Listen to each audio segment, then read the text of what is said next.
আমার কেবলা যান কখনো পেট পড়ে খান নাই। ওনার খাওয়া ছিল কি? ওনার খাওয়া ছিল দুপুরের পরে, জোহর এবং আসর নামাজের পরে এক মসজিদ চাউলের, এক মসজিদ আতপ চাল। আতপ চাল বুঝেন? আলোর চাল, যেটা আতপ চাল বলে। আতপ চালের ভাত উনি সেদ্ধ করে খাইতেন। খাইতেন কি জানেন? পাট পাতা শুকাইতেন, সেটা গুঁড়া করতেন, অল্প একটু সরিষার তেল দিতেন, ওইটা মাখে উনি খাইতেন। এর বাইরে উনি কোনো খাওয়া খাইতেন না। একদিন ওনাকে প্রশ্ন করালো, হুজুর আপনি আতপ চালের ভাত কেন খান? বললো, বাবা যদি আমি সেদ্ধ চাল খাই তাহলে আমার ঘুম পাবে, আমি ঘুম পালে তো আল্লাহকে রাখতে পারবো না, অলসতা লাগবে। অলসতা দূর করার জন্য বাবা আমি আতপ চালের ভাত খাই। আপনি বলতে পারবেন আকাশের নিচে জমিনের উপরে এমন সাধক আর দ্বিতীয়টি জন্মগ্রহণ করেছিল? তারপরে এটা গেল ওনার সামান্য একটু বললাম যে একটা ঘটনা, তার আধ্যাত্মিক জ্ঞান অর্জনের সময়টা। উনি যখন বিশ্ব জাকির মঞ্জিল আসলেন, দাদা হুজুরের হুকুমে, সেদিন ছিল কুরবানির ঈদ। হুজুরকে আপনারা আইসা দেখলেন ওই দেশের যত মুসলমান আছে তারা সকলেই কুরবানি ঈদের দিন তারা ক্ষেত খামারে গেল হাল চাষ করার জন্য। আপনারা জানেন এক নসিহত শরীফে বলছেন, এবং ওনার পাকজামানিতে আমি শুনেছি, উনি বলেছেন এই এলাকার মুসলমানেরা ঈদ বুঝতো না, শবে বরাত বুঝতো না, শবে মেরাজ বুঝতো না, মিলাদ বুঝতো না, কিয়াম বুঝতো না। তাদের উপরে বাধ্যতামূলক ছিল যখন পূজা হইতো জমিদারের বাড়িতে, পূজার প্রাসাদ খাওয়ার জন্য তারা জমিদারের ওখানে হাত পাতত। একটু তো ঈদে হয়তো প্রাসাদে ওটা খাইয়ে চাইটা চাইটা খায় বাড়িতে আসতো। কোনো পার্বণ, ইসলামিক কোনো পার্বণ ওখানে উদযাপন করতে পারে নাই। উনি যাদের কোরবানি ঈদে প্রথম আসলেন, আসার পরে ওনার সাথে 3 জন মাত্র হলো। কয়জন লোক বাবা? 3 জন। কয়জন? 3 জন। এবং হুজুর কেবলা জান একজন, 4 জন। ইমামতিতে নামাজ পড়লেন। হুজুর কেবলা জান ইমামতিতে কুরবানি ঈদের জামাত হলো, সাথে একটা কুরবানি হইলো, একটা গরু কুরবানি হুজুর কেবলা জান দিলেন। জমিদারের কাছে খবর গেল, তোমার এলাকায় তো কুরবানি হচ্ছে, গরু কুরবানি দিল, এটাকে তো শায়েস্তা করা লাগে। জমিদার হুকুম দিলেন, ওই মুসলমান ফকিরকে ধরে আনো। বাইক পেয়ে আসলো হুজুর কেবলা জানকে, বললেন আপনাকে যেতে হবে। কোথায় যেতে? বলে জমিদারের কাছে। বলে চলো যাই, চলো যাই। উনি জমিদারের দরবারে গেলেন। উপর থেকে, দোতলা থেকে একটা মহিলা চিৎকার করে বলতেছে তার পাইক পেয়ে থাকে, তোমরা উনাকে তাজিমের সাথে দরবারে আনো। কিসের সাথে? তাজিমের সাথে দরবারে আনো, ওনার সাথে কোনো খারাপ ব্যবহার করো না। তারপরে এক পর্যায়ে বৃদ্ধা মহিলা উনি নিচে আসলেন, এসে কেবলা জান হুজুর কাছে বললেন, আমি একটা দুরারোগ্য ব্যাধিতে আক্রান্ত। কি ব্যাধিতে? দুরারোগ্য ব্যাধিতে আক্রান্ত, যে ব্যাধির কোনো চিকিৎসা নাই। আমি কলকাতা গিয়েছি, আমি দিল্লি গিয়েছি, বোম্বে গিয়েছি, আমি চিকিৎসা করেছি, কিন্তু কোথাও আমি এই রোগের কোনো চিকিৎসা পাই নাই। আমি গত রাত্রে স্বপ্নে দেখলাম আপনি আমাকে পানি পরা দিলেন, আপনি আমাকে পানি খেতে দিলেন, সেই পানি খাওয়ার পরে আমি সুস্থতা বোধ করলাম।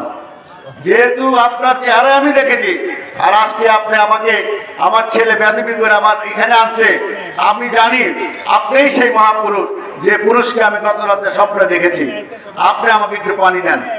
তখন কি আপনারা জান হুজুর একটা কাঁসার বাটিতে পানি আনতে বলেন। পানি আনার পর উনি শাহাদাত আঙ্গুলি, উনি কি করলেন? শাহাদাত আঙ্গুলি। জানেন তো আপনারা যারা পুরনো যাকে কেবলা জান হুজুর আমাদের কালবের বাদুদের 2 আঙ্গুল নিচে যে লতিফায় কালব আছে, সেখানে উনি সবক দিতেন না দাদা? এবং বলতেন এখানে আল্লাহ আল্লাহ জিকির জারি হইতেছে, এই খেয়ালে নামাজ পড়বেন, এই খেয়ালে রোজা রাখবেন, এই খেয়ালে দুনিয়াদারি সমস্ত কাজকর্ম করবেন, বলতেন না দাদা? ঠিক সেই শাহাদাত আঙ্গুলি পানির মধ্যে উনি চুবাইয়া দিলেন, বললেন আপনি এখন খান। জমিদারের মা সেই পানি খালেন, খাওয়ার পরে মুহূর্তের মধ্যে উনি সুস্থতা বোধ করলেন। তারপরে হুজুর কেবলা জান কিছু সময় এখানে ছিলেন। জমিদারদের মা তার ছেলেকে বললেন, তুমি যদি রাজত্ব করতে চাও এই মুসলিম ফকিরকে তুমি কোনোদিন ডিস্টার্ব করতে পারবে না। আর যদি তোমার ভালো না লাগে তাহলে তুমি জমিদারি বিক্রি করে এখনই ভারতে চলে যাও। তখন জমিদারের ছেলে কিছুদিন তারপরেও ছিল, এরপরে সিদ্ধান্ত নেওয়ার পরে ভারত চলে গেল তার জমিদারি সব হস্তান্তর করে। যে জমিদার বাড়ি বাইশরশি সেটা এখন আমাদের কিন্তু বিশ্ব জাকের মঞ্জিল বাইশরশি। এটা কিন্তু এমনি এমনি হয় নাই দাদা, এর ইতিহাস আছে। আমি প্রশ্ন রাখতে চাই, পৃথিবীর কোন মৌলানা সাহেব, কোন ধর্মীয় নেতা, কোন দর্শন, কোন রাজনৈতিক দল এমনি করে মানুষের মানসিক পরিবর্তন করতে পারছে? কোন যুদ্ধ করা লাগছে দাদা? না। কোন জেহাদ করা লাগছে? না। কোন ঝগড়া করা লাগছে? বোমাবাজি করা লাগছে? হরতাল করা লাগছে? কিছুই লাগে নাই। মানুষের মনের ভিতরে রাসূল পাক সাল্লাল্লাহু আলাইহি ওয়াসাল্লামকে হত্যা করার জন্য হযরত ওমর ফারুক রাদিয়াল্লাহু তাআলা আসলেন খোলা তরবারি হাতে। আপনারা জানেন, পড়ছেন হয়তো, কোরআনে আমি দেখছি, দেখছেন না? হ্যাঁ, খোলা তরবারি হাতে আমার রাসূলকে হত্যা করার জন্য আসলেন। কোরআনের আয়াত শোনার পরে উনি পরিবর্তন হইলেন। রাসূলের কাছে লা ইলাহা ইল্লাল্লাহু মুহাম্মাদুর রাসূলুল্লাহ পয়রা উনি তরবারিটা রাসূলের কদমে রাখলেন। আমি প্রশ্ন রাখতে চাই, খোলা নাঙ্গা তরবারি হাতে ওমর আমার রাসূলকে কতল করতে আসলো, আর যে ওমর তার তরবারি রাসূলের কদমে রাখলো সেই ওমর কি এক ওমর? এক ওমর না। সময়ের কিন্তু সময়ের ব্যবধান। কি সময়ের? বিশ্ব জাকের মঞ্জিলে বহু এই ওমরের চাইতেও অনেক বিপদগামী বহু লোক গেছে।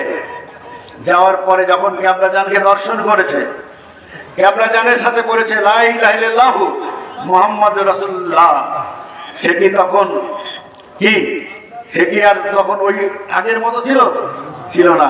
ওনাকে বলা হয়তো মুর্শেদে কামেল। মুর্শেদে কামেল, আমার ভাইজানকে বলা হয় মুর্শেদে কামেল। লক্ষ লক্ষ কোটি কোটি মানুষ কেবলা জানের কদমে গেছে বিভিন্ন নিয়ত নিয়ে। কেউ কি বলতে পারবে আমার এই মুসিবত নিয়ে আমি গেছি, এইটা আমার পূর্ণ হয় নাই? কি বলতে পারবেন আপনারা কেউ? মার্ডার কেসের আসামি, ডাবল মার্ডার কেসের আসামি কেবলা জানের কদমে গেছে। কেবলা জান বলছেন খেদমত করো আর নিশির শেষ ভাগবে আল্লাহকে রাখো, ইয়া আল্লাহু ইয়া রহমান ইয়া রহিম। রাসূলকে বলো ইয়া রাহমাতুল আলামিন। কি দাদা, তারে আল্লাহ মাফ করছে না? কি দাদা, মাফ করছে না? কঠিন ব্যাধি নিয়ে গেছে, ক্যান্সারের রোগী নিয়ে গেছি আমরা। কেবলা জানের কি করছি? মালিক দয়া করতে হবে। ক্যান্সারের রোগী সুস্থ হয়ে গেছে না দাদা? আর এখন আমরা যার দাবিদারি করি, আমরা যার নেতৃত্বে নাকের পানি করি, তারও তো একটা কথা বলা দরকার না দাদা? আমরা তো এমনি করেই কঠিন শীতে এই খোলা আকাশের নিচে, মাটির নিচে ফরাস নাই, কত কঠিন ইয়ের উপরে শীতের মধ্যে বসে থাকি। এর কারণ আছে না দাদা? আছে। দরবার শরীফে এক জাকের ভাই মাঝে মাঝে আসে, আইসা বলে, স্যার আমি বিয়ে করেছি 18 বছর, আমার কোনো সন্তানাদি নাই। যাই ভাইজান বলে ঠিক আছে, দেখা যাক। একদিন দরবার শরীফে ওরস শরীফ হবে, মহামান্য চেয়ারম্যান স্যার সমস্ত মালামাল পাঠিয়ে দিচ্ছে। তখন ইলেকট্রিক ডিপার্টমেন্টের এক লোক আসছে, আইসা বলতেছে, ভাইজান এই মালগুলা দিতে হবে, এই স্লিপটা ভুলে গেছিল, আমাদের খেয়াল হয় নাই, ভুলে দিয়েছে, মাল না দিলে কিন্তু আমরা ইলেকট্রিকের বাতি চালাইতে পারবো না। তখন বললো, আমি তো সব কিনা শেষ করছি, টাকা পয়সাও নাই। তখন ওই জাকের ভাই, ওনার নাম হলো সম্রাট, উনি ওয়ারি থানার পরে সেক্রেটারি হয়েছিল, উনি আসলো দৌড়িয়া। আসার পর বললো, সম্রাট ভাই এই নেন আপনাকে একটা ছেলে দিলাম। বলে আলহামদুলিল্লাহ। কি দিল? একটা স্লিপ দিল। বলে এই খেদমতটা আপনি করেন, আমি আল্লাহর কাছে দোয়া করতেছি আপনার যেন একটা পুত্র সন্তান। বলে আলহামদুলিল্লাহ। 3 মাস পরে উনি এটা করলেন। 3 মাস পরে উনি ঝাঁকা বুঝাই করে মিষ্টি নিয়ে দরবার শরীফে ঢুকলেন। তখন খাদেম জিজ্ঞেস করে, এত মিষ্টি আপনি কেন আছেন? বললো ভাইজান জানে। ভাইজান জিজ্ঞেস করেন, শরীয়ত তো বলতে হয় না, এত মিষ্টি কেন আনছেন? বলছেন, ভাইজান আপনার বৌমা তো কনসিভ করছে। বলে আলহামদুলিল্লাহ। এই ছেলে এবার এসএসসি পরীক্ষা দিবে। এই ছেলেটা কি হবে? পৃথিবীর কোন নেতা অ্যাটম বোমা দিয়ে পৃথিবী ধ্বংস করে দিতে পারবে, কিন্তু একজন সন্তান দিতে পারবে দাদা? লক্ষ লক্ষ মানুষ জমায়েত হইয়া কত টাকা রাখে, তার আগে একটা সন্তান আল্লাহর কাছে চাহিদা দিতে পারবে দাদা? পারবে? ক্যান্সারের রোগী, ক্যান্সারের রোগী দাদা, বাড়ি পটুয়াখালী, পেটের মধ্যে বিশাল টিউমার।